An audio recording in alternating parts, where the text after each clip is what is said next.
بسم اللہ الرحمن الرحیم۔ عزیز طلباء السلام علیکم ورحمۃ اللہ وبرکاتہ۔ عزیز طلباء، آج ہمارا سبق نمبر 2 جماعت ہشتم کے اردو کا سبق مرزا غالب کے عادات و خصائل ہیں، اور اس کے آج ہم انشاءاللہ مصنف کا تعارف پڑھیں گے۔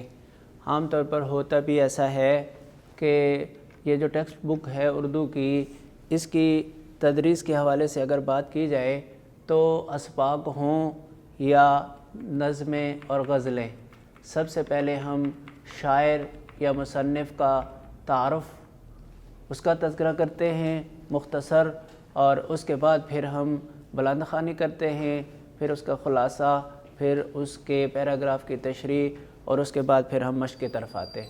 تو یہ سبق مرزا غالب کے عادات و خصائل لکھا ہے مولانا الطاف حسین حالی نے۔ مولانا الطاف حسین حالی 1837 میں پیدا ہوئے اور 1914 میں ان کا انتقال ہوا۔ الطاف حسین حالی پانی پت میں پیدا ہوئے۔ پانی پت یہ ایک شہر ہے بھائی بچوں بھارت میں۔ ان کے اجداد غیاث الدین بلبن کے زمانہ میں ہندوستان آئے، 9 برس کے تھے کہ والد کا انتقال ہو گیا۔ یہ غیاث الدین بلبن یہ ایک حکمران گزرے ہیں، ان کے زمانے میں ہندوستان آئے، 9 برس کے تھے کہ والد کے انتقال ہو گیا۔ بھائیوں نے پرورش کی، تعلیم کی تکمیل دہلی کے عالموں کی صحبت میں ہوئی۔ غالب اور شیفتہ کی صحبت سے بطور خاص فیضیاب ہوئے۔ شاعر تھے دونوں، غالب بھی اور شیفتہ بھی۔ سر سید سے بھی تعلق کے خاطر قائم ہوا۔ شیفتہ اور غالب کے انتقال کے بعد لاہور آئے اور یہاں پنجاب بک ڈپو میں ملازمت کر لی۔ یہیں وہ انگریزی ادبیات سے متعارف ہوئے، جدید طرز کی نظمیں لکھی اور اردو شاعری کی اصلاح کا بیڑا اٹھایا۔ 1887 عیسوی میں سرکار حیدرآباد سے 100 روپیہ ماہوار وظیفہ مقرر ہو گیا۔ حیدرآباد کی حکومت نے 100 روپیہ وظیفہ مقرر کر دیا تو ملازمت ترک کر کے باقی عمر تصنیف و تالیف میں بسر کر دی۔ حالی کے اسلوب بیان کی سب سے نمایاں خوبی مدعا نگاری ہے۔ حالی کے اسلوب بیان کی، ان کے بیان کرنے کے طریقے کی سب سے بڑی خوبی یہ ہے کہ وہ اپنا مدعا، اپنا مقصد خوب بیان کر لیتے ہیں۔ حالی کی غرض اپنے مضمون کو ادا کرنے اور مطالب کو وضاحت سے پیش کرنے کے سوا کچھ نہیں ہوتی۔ مطالب مطلب کی جمع معنی۔ ان کی نثری تحریروں میں اعتدال و توازن کا خاص خیال رکھا جاتا ہے۔ معتدل ہوتی ہے، متوازن ہوتی ہے۔ بے جا اختصار اور بے جا طوالت سے اجتناب کرتے ہوئے عبارت کو دلکش، سادہ اور مدلل بنانے میں حالی اپنی مثال آپ ہیں۔ بے جا طوالت، بہت زیادہ لمبا بھی نہیں کرتے، اس سے بھی اجتناب کرتے ہیں، بہت زیادہ مختصر نہیں کرتے، اس سے بھی اجتناب کرتے ہیں، پرہیز کرتے ہیں، اور عبارت کو دلکش، سادہ اور مدلل بنانے میں دلیل کے ساتھ بات کرنے میں حالی اپنی مثال آپ ہیں۔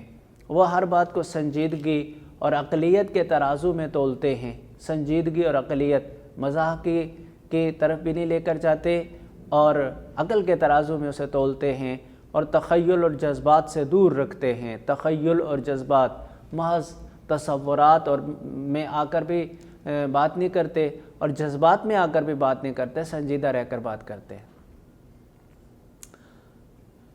تخیل اور جذبات سے دور رہتے ہوئے اپنے خیالات اور حقائق کو قاری تک پہنچانے کی کوشش کرتے ہیں۔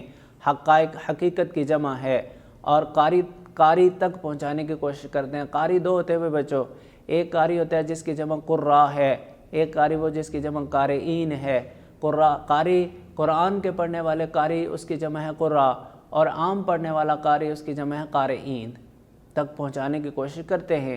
یہی وجہ ہے کہ رشید احمد صدیقی نے، یہ بھی ایک بڑے مصنف ہیں، حالی کی نثری اسلوب کو اردو نثر کا معیاری اسلوب قرار دیا ہے۔ وہ سوانح نگار، مضمون نگار اور نقاد ہیں۔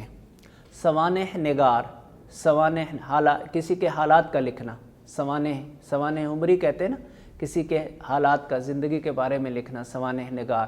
مضمون نگار، مضمون لکھنے والے۔ نقاد، تنقید کرنے والے۔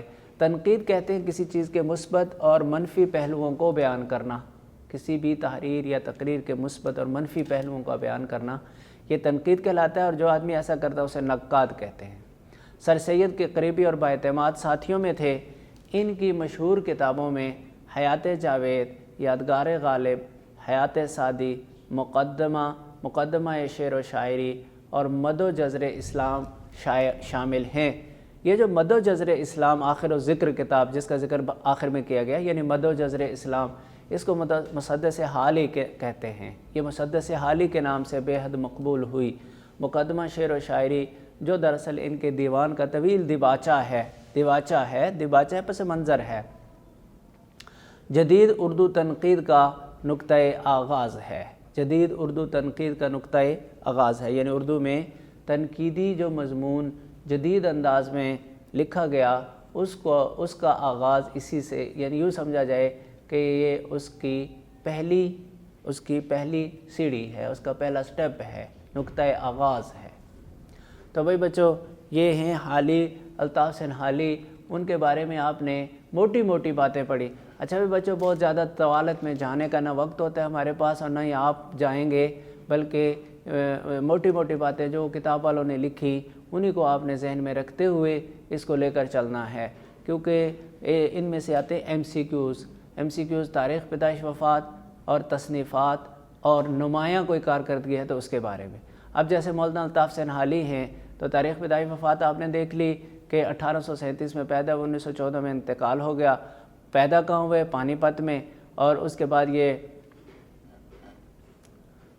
بعد پھر ان کے والد کا چونکہ انتقال ہو گیا، بھائیوں نے پرورش کی، تعلیم و تکمیل دہلی میں ہوئی، غالب اور شیفتہ کی صحبت ملی، سر سید سے تعلق قائم ہو گیا، اور پھر کہتے ہیں کہ 1887 میں سرکار حیدرآباد نے 100 روپیہ ماہوار وظیفہ مقرر کر دیا اور عمر تصنیف و تالیف میں گزار دی۔ اچھا یہ تھی، اور اس کے بعد بھائی بچوں ان کی جو تصانیف ہیں ان میں سے حیات جاوید، یادگار غالب، حیات سعدی، مقدمہ شعر و شاعری یہ بھی ہیں، اور سب سے جو مشہور ہے وہ مد و جزر اسلام ہے جسے مسدس حالی کہتے ہیں۔ اب مد و جزر اسلام کا دوسرا نام مسدس حالی، جاوید نامہ، یادگار غالب، حیات سعدی اس طرح بھی آ سکتا ہے، اور ان کی کسی بھی تصنیف کے بارے میں کوئی آپ کو MCQ دے سکتا ہے۔ تو بس اس طرح کی چیزیں ہوتی ہیں، انہی کو پیش نظر رکھتے ہوئے بچوں آپ نے اسے تیار کرنا ہے، اور اس کے بعد پھر ہم انشاءاللہ سبق کی بلند خوانی کریں گے، اور پھر اس کے بعد تفہیم ساتھ ساتھ ہوگی، اور پھر خلاصہ، اور پھر پیراگراف کی تشریح اور مشق۔ تب تک کے لیے اجازت، والسلام علیکم ورحمۃ اللہ وبرکاتہ۔